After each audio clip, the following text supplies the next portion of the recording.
Zay te anidina ambony, zay te anidina tsy anjary-tsony.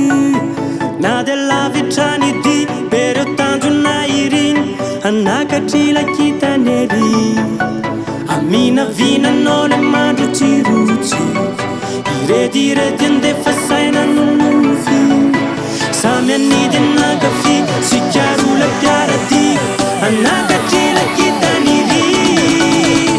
Ary elatra, ary elatra ka hitadianao, mitombo hery isan'andro, na hery pity ho atolotrano.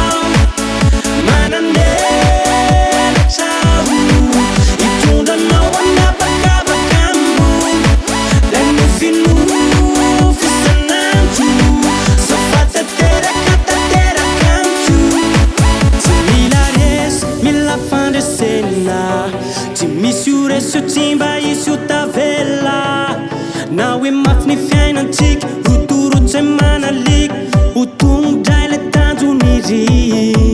Aminavinanao le mandro tsirotsy, irediredy andefa saina nonofy.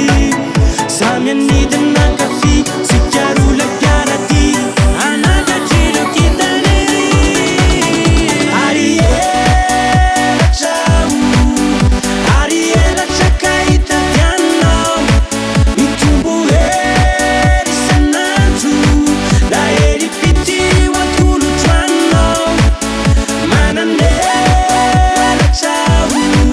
hitondranao anabakabaka ambony, lay nofinofy isan'andro, safa tanteraka amiko. Manofinofy fotsiny io dia ahita hasambarana. Mbola ho avy zany andro zany, dia mbola hisy ny fahafahanao, fifalianao, fitsikinao, fahoriana tsy misy. Ary